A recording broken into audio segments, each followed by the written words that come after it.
Selamat datang kembali di pelajaran PJOK. Kini kita memasuki week yang ketujuh. Nggak terasa kita udah hampir 2 bulan belajar di rumah. Semoga kalian masih semangat, masih termotivasi, dan saya harap kalian bisa lebih mandiri juga. Jadi kalian sekarang udah bisa belajar tanpa harus diawasi, apalagi kalian udah SMA.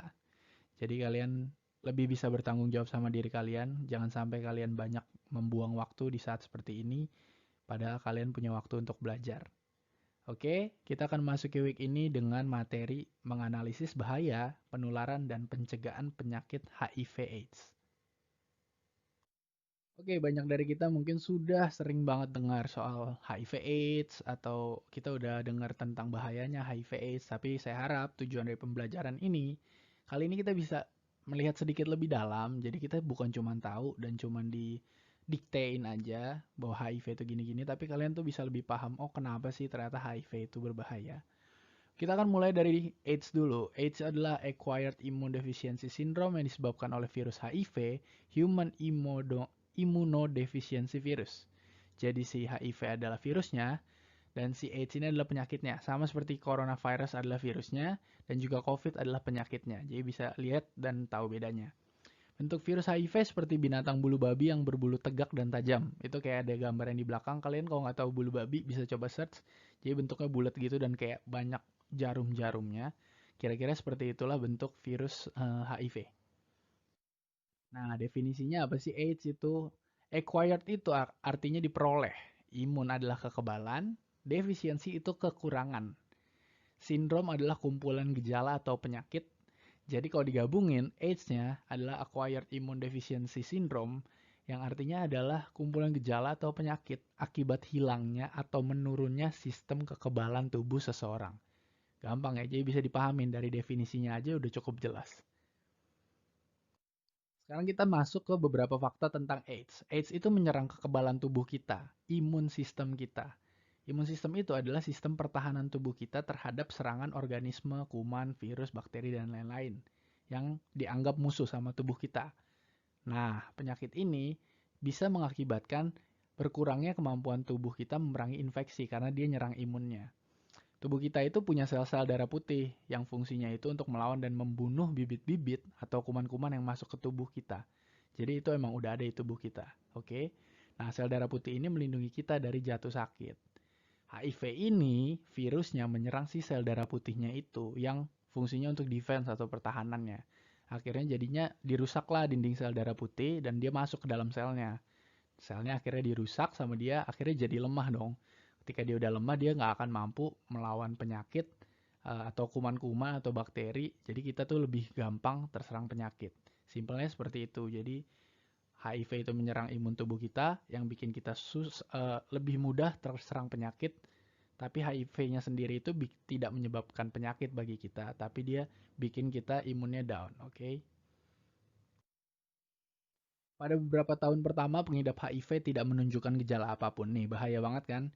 Jadi kita tuh bisa aja nggak sadar bahwa kita udah terkena virus HIV. Sama seperti coronavirus. Jadi kita bisa aja kita dalam keadaan yang kelihatannya sehat, tapi ternyata kita udah terserang.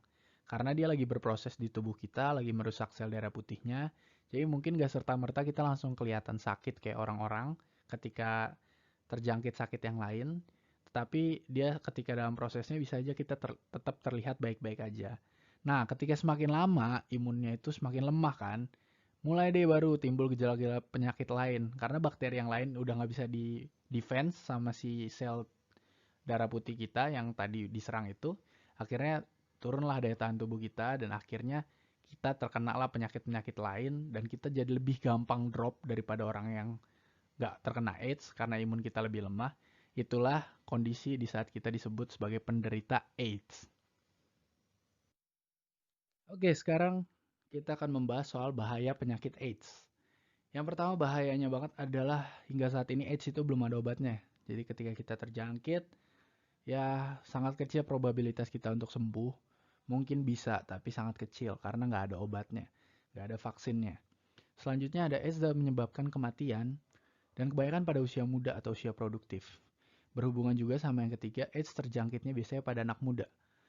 Karena biasanya AIDS ini sering banget tertular dari hubungan seks atau aktivitas seks, Sehingga kan kebanyakan yang melakukan seks bebas itu anak-anak muda. Jadi nggak menutup kemungkinan yang terjangkit paling banyak adalah anak-anak muda. Dan bahaya banget, bisa menyebabkan kematian. Jadi HIV AIDS ini bukanlah virus kaleng-kaleng, tapi ini adalah virus yang kalian harus menganggapnya serius. Sama seperti coronavirus sekarang. Yang terakhir ada dampak sosial dan emosional. Kalau kita udah terkena virusnya, fisikal kita tuh udah terdampak. Tetapi ada juga dampak sosial dan emosional kita. Kalian kalau terkena virus yang berbahaya, pasti secara emosional ngedrop, ngedown. Belum lagi ketika orang-orang di sekitar kalian mulai menjauh karena tahu kalian punya HIV AIDS. Karena mereka nggak paham sepenuhnya, dan mereka taunya HIV itu bisa menyebar, gimana entah caranya, jadi mereka akan menjauhi kalian. Itu akan membuat lebih down lagi.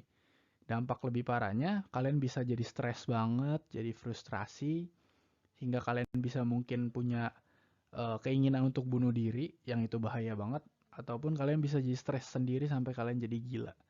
Itu hal-hal yang sangat berbahaya. Oke, sekarang kita akan membahas soal cara penularan HIV/AIDS. Yang pertama jelas dari hubungan seksual dengan pengidap HIV. Jadi ketika kalian berhubungan seks, itu sangat-sangat kemungkinannya paling besar lah untuk itu kalian terjangkit ketika kalian melakukan hubungan seksnya dengan orang yang mengidap penyakit ini.